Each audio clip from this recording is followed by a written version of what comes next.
In a world where laughter was king. No in a world, Jack. What do you mean, no in a world? It's not that kind of movie. Oh? Okay.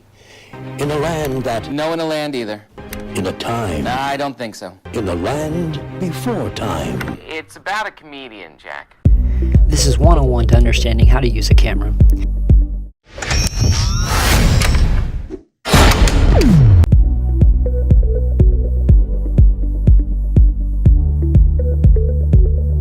You should already know about focusing and the shutter button. For your information, Jillian is very bright, and she happens to be a very talented photographer. Oh, that is so lame. Every hot girl who can aim a camera thinks she's a photographer. Ooh, you took a black and white picture of a lawn chair and its shadow and developed it at Save On. You must be so brooding and deep. All of these settings are on manual. All three settings affect each other. ISO. ISO affects the brightness. It's how sensitive the camera sensor is to light.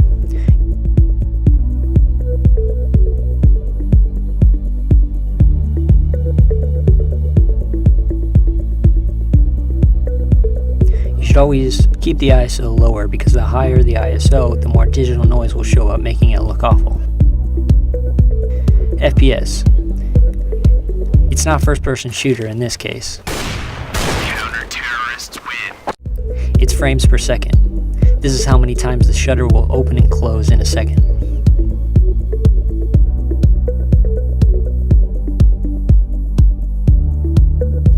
The longer it's open, the more light it will take in, but the more motion blur you will have.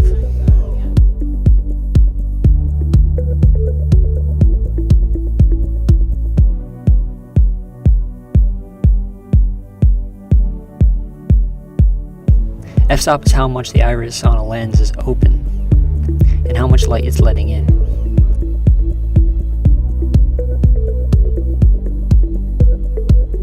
It also will change your depth of field. DOF, depth of field, is the length of how far the focus is in. For a more cinematic look, I love the larger f-stop.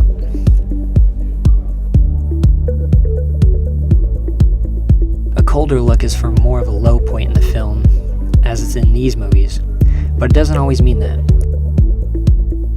As you see here, it's bright and red, but still the low point of the film. Despite what your mood ring may say, you can make whatever work with skill.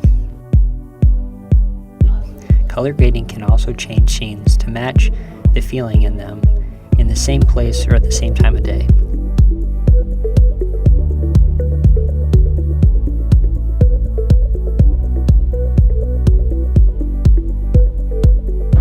Now, I know this might look like crap, but trust me, it's worth it. What this does is it gives you more freedom to manipulate the image further on your computer. It preserves the details in the shadows and the highlights. Since all your camera's data has been preserved, it allows you to take it and stretch it back out, letting you fine-tune your brightness and contrast. Keep a close eye on the skin tones of your subjects. You want to either keep it looking as natural as possible, or push it to a point where it looks stylized. No one likes looking at people with pinker grease. There we go. This camera light goes down to 30. Alrighty, a little bit more of a smile, Garrett. Yeah.